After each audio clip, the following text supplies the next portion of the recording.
Olá, meu nome é Eduardo e você está ouvindo o Pod Arte, um podcast sobre arte e cultura brasileira.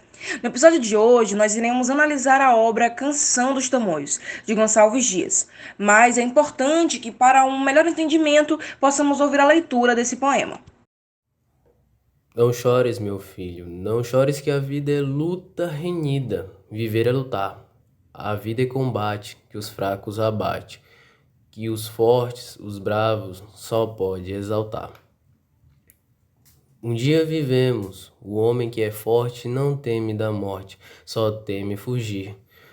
No arco que entesa, tem certa uma presa, que seja tapuia, condor ou tapi. O forte é cobarde, seus feitos inveja de o ver na peleja carboso e feroz. E os tímidos velhos, nos graves conselhos curvadas, as frontes escutando-lhe a voz. Domina se vive, se morre e descansa, dos seus na lembrança, na voz do porvir. Não cures da vida, sê bravo, sê forte, não fujas da morte, que a morte há de vir. E pois que és meu filho, meus brios reveste, tamoio nascentes, valente serás.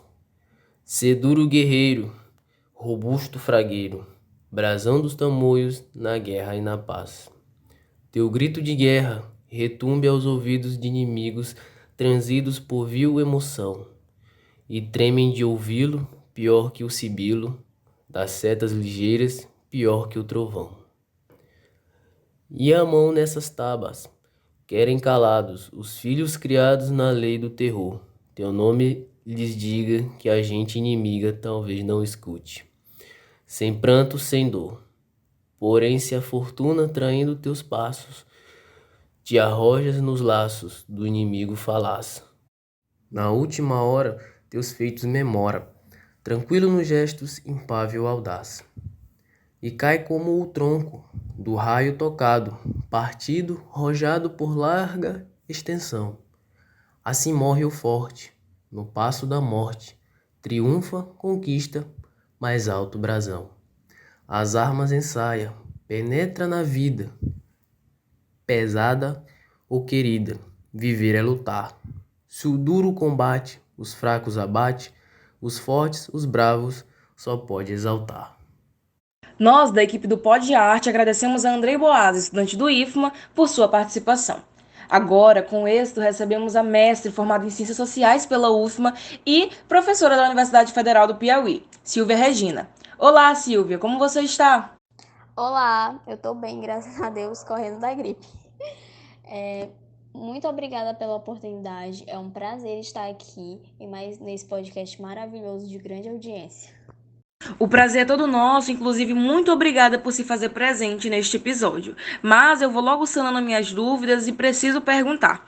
A partir da leitura feita desse poema, dessa obra, qual análise você consegue fazer?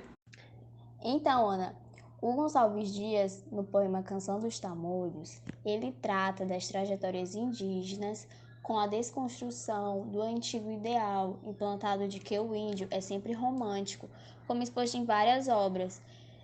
Nesta obra em específico, no singular, consiste na exaltação do combate e do lutar, além de evidenciar o índio como uma figura guerreira, que luta amplamente para ser valente, além de ser robusto, também é naturalmente homem forte, que possa enfrentar a natureza em todo e qualquer problema. Mas como Gonçalves Dias ele descreve exatamente esse homem guerreiro? Então, o Gonçalves, ele descreve a imagem perfeita do herói idolatrado, amado e querido por todas, porque sua altivez o faz assim. Não é que ele tenha nascido grande, é que ele foi ensinado o caminho da grandeza.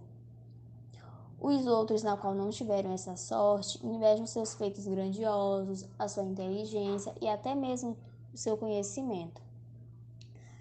Ele é preparado desde pequenino para ser quem se tornou. Ele é tão grande que até os velhos anciãos da tribo, comparado ao Senado de hoje, percebem esse homem sua distinção. Por isso, quando esse homem fala, até os velhos se calam e ouvem sua palavra, atacam seus conselhos. Mas, Ana, o poema também ele parte de outro ponto de vista, aonde é que o pai diz ao filho qual é a linhagem, diz de onde ele vem, fala também sobre os seus antepassados, na qual seria uma vergonha não ser o símbolo perpétuo daqueles que vieram antes dele e o que fizeram de ser quem são. O Gonçalves Dias, ele também fala, no poema, ele descreve a reputação do guerreiro, que é saber que ele está a caminho, sentindo medo apenas por ouvirem o seu nome, sem a sua presença. É maior das vitórias, porque a maior riqueza de alguém, o nome dele também é usado para subjugar ou aliviar a tirania de governos autoritários. O seu nome é uma ameaça verdadeira e também real. Por quê? Porque ele condiz multidões a lutar contra os desmandos dos fracos e ignorantes, que por sorte ou descuido chegaram ao poder. E também, por fim, o pai, ele alerta que porventura o filho for traído e cair para as mãos do inimigo, pronto a trucidado, que apenas ele encare aquele momento sem medo, que memore seus feitos, pois sua morte irá permanecer por toda a eternidade, ecoada pelo grito da garganta dos fracos e oprimidos.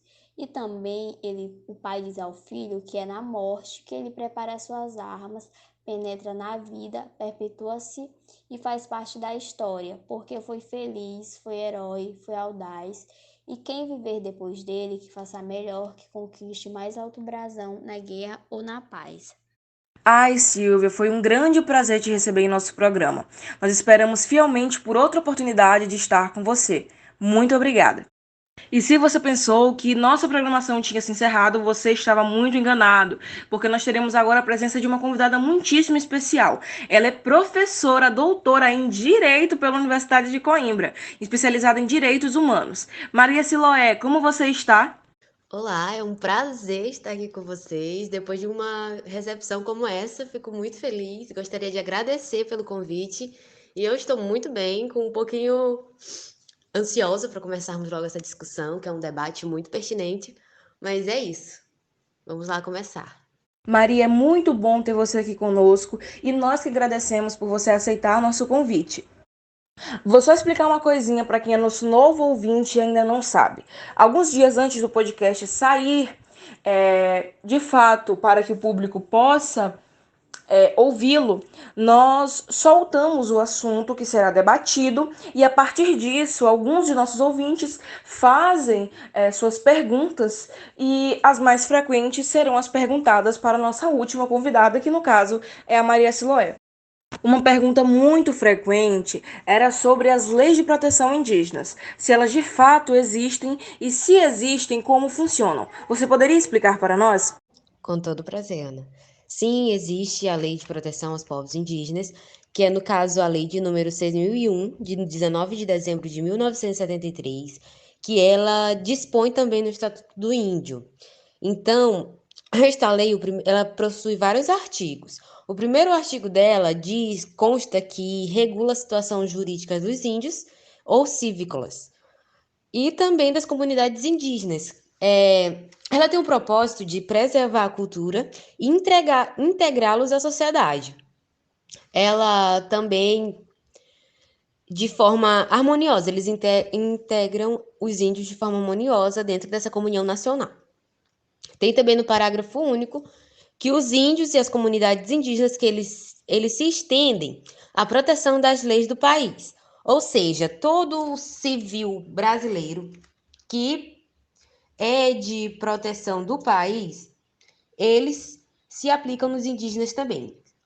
Os mesmos termos que se aplicam aos demais brasileiros se aplicam aos indígenas. Então, no caso, eles ficam resguardados também pelo país. Os seus costumes, as suas tradições, as suas culturas também são preservação dos seus direitos pelo país.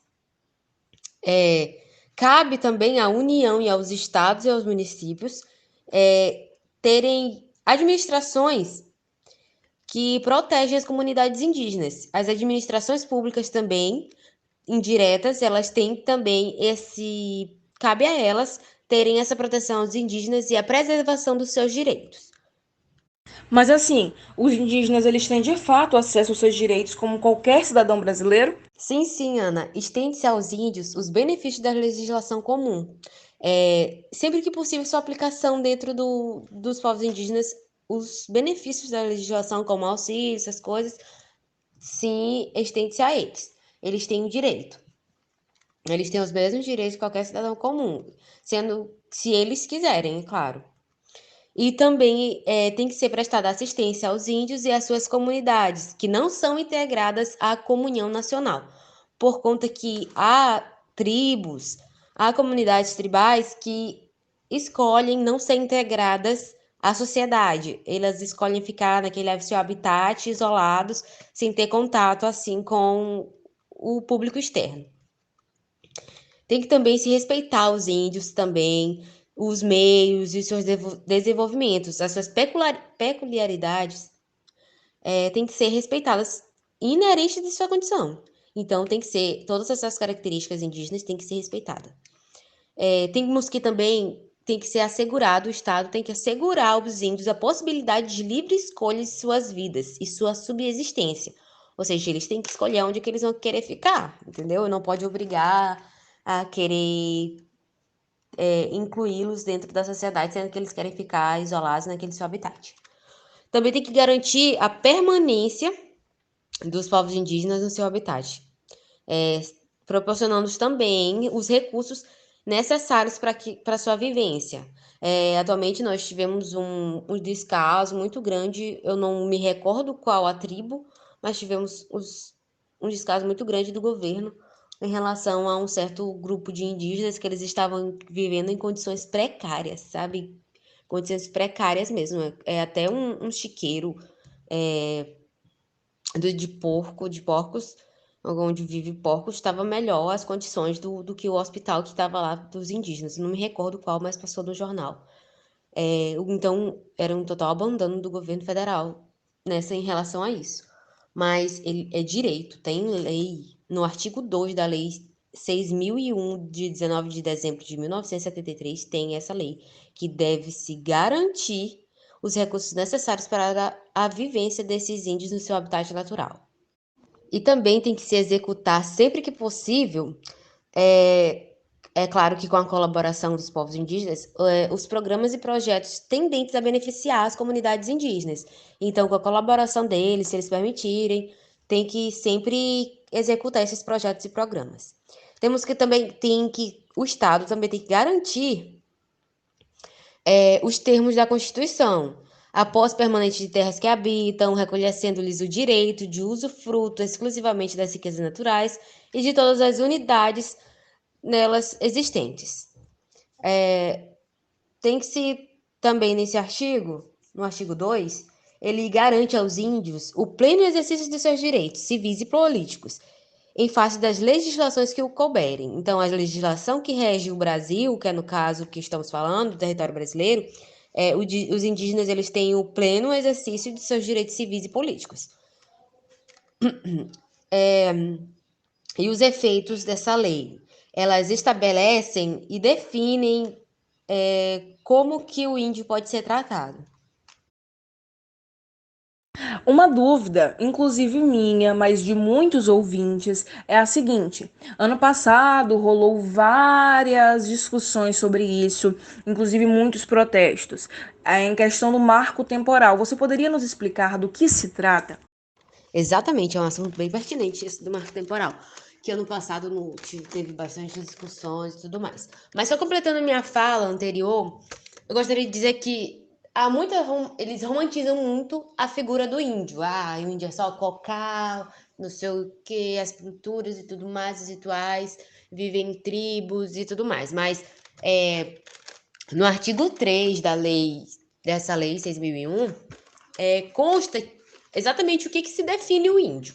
Então, no caso, o índio é todo indivíduo de origem e ascendência pré-colombiana que se identifica ou identificado como pertencente a um grupo étnico, cujas características se distinguem da sociedade nacional. Então, no caso, não é toda pessoa que usa um cocá, usa uma coisa que se diz que é índio. Se ele se diz que ele é pertencente àquele grupo, ele pode pertencer, mas só que sempre tem aquela romantização da imagem do índio e tudo mais. É claro que tem peças escolares, tem aquela representação, é claro, mas tem lei que consta o que é um índio, entenderam? Tanto que os sistemas de cotas, de vários vestibulares e tudo mais, depois que a pessoa passa, ela tem que constatar se ela é realmente índio, se ela realmente passa, se ela é realmente quilombola e tudo mais. Em relação ao marco temporal. Bom, então, o marco temporal ele é uma tese jurídica que busca restringir os direitos constitucionais dos povos indígenas. Essa interpretação ela é defendida por ruralistas, por setores interessados na exploração de terras tradicionais. Os povos indígenas só teriam direito à demarcação das terras se estivessem sobre sua posse no dia 5 de outubro de 1988. Caso contrário, se não estivessem na terra, eles teriam que provar a existência da disputa judicial ou em conflito imaterial na mesma data de 5 de outubro de 1988. Essa tese ela é um pouco perversa, porque legaliza e legitima as violências contra os povos indígenas, entenderam? No caso, eles foram submetidos até a promulgação da Constituição de 1988. Em especial, ela, durante a ditadura militar, ignora o fato de que até 1988 os povos indígenas eram tutelados pelo Estado e não tinham total autonomia para lutar e judicialmente por seus direitos.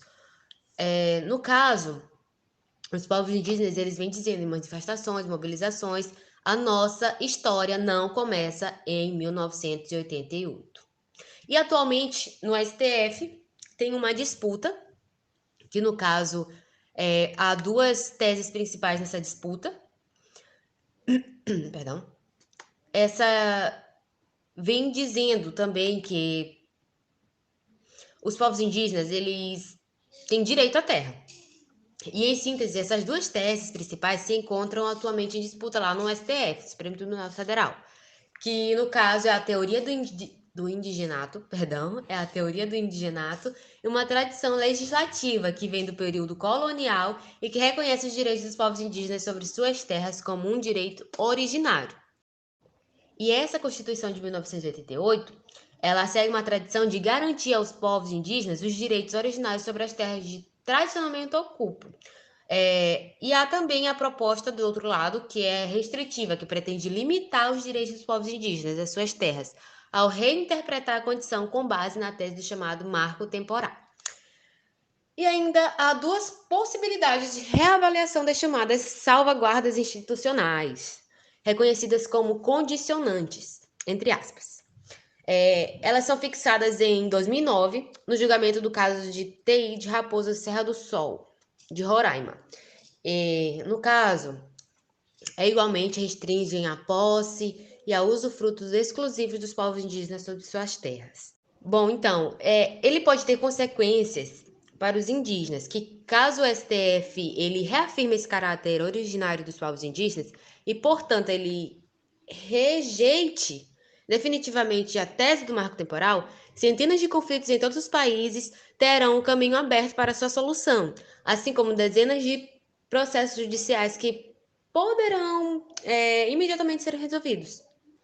Então, as 310 terras indígenas que estão estagnadas em relação à etapa do processo de demarcação já não teriam em tese, nenhum impedimento para que os processos administrativos fossem concluídos.